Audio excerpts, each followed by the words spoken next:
Welcome to TFFL's TV. We are back again with the latest gossip nyaya dziri kupisa dziri kutendera pa social media. Chiwenga ari kuzviramba zvekuti 2030 Ed anenge achipo. Ed versus Chiwenga. The battle of power within Zanu Pf is hitting the ground. Emerson Mnangagwa ari kutoda kuchimhanya beyond 2030. Saka Chiwenga ari kuzviramba, munongoziya mega Chiwenga ndiye ari kufanira kupinda, but Zanu Pf iri kuramba timu yevari akashina Ed. Teererai munzwe zvazvichitaurwa.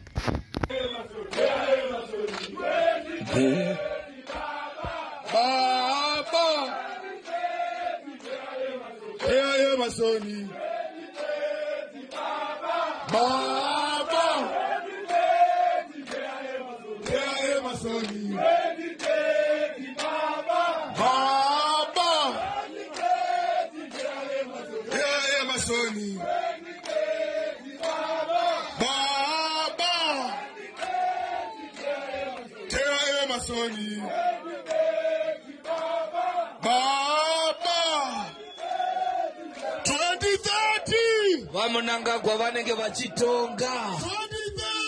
Vamunangagwa vanenge vachitonga. Pasi navo. Pachirungu inonzi if you know you know. Tinoswera tichitaura vanhu vachiramba vachiti usataure kwasina kuswera, asi nyaya iripo ndeyekuti hakusi kudyiwa rinopisa kuZanu Pf vari kurwira chigaro.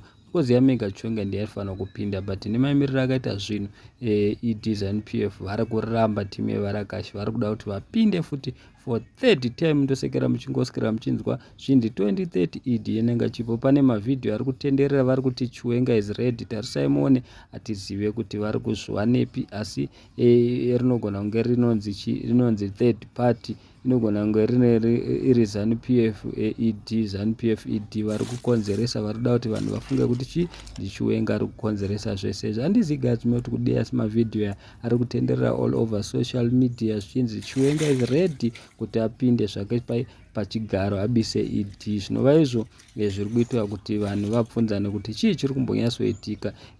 As we are talking right now, Chiwenga is nowhere to be seen. Akatohwanda zvake Chiwenga because munongoziya mega kana ukaopozana neZanu Pf unobatwa ukarakashwa. Saka mavhidhiyo ari kutenderera Chiwenga so far has not been seen. Vamwe vanhu vari kuti akahwanda, vamwe vanhu vari kudedzera kuti aiwa anogona kunge atobatwa kudhara. So ndonyaya yanga tikuigerei because Chiwenga ari kuzviramba zve2030, but munongoziya mega vese vane vachitaura pamaslogan vanoswera vachiti 2030 Ed anenge achipo.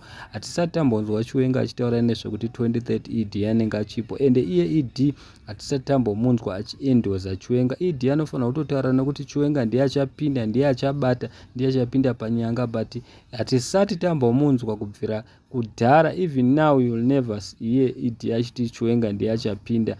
Asi pakuti 2030 vanhu vake veZanu Pf mayouth vane vachiti 2030 Ed anenge achipo. Comment down below mutiudze kuti which one is which.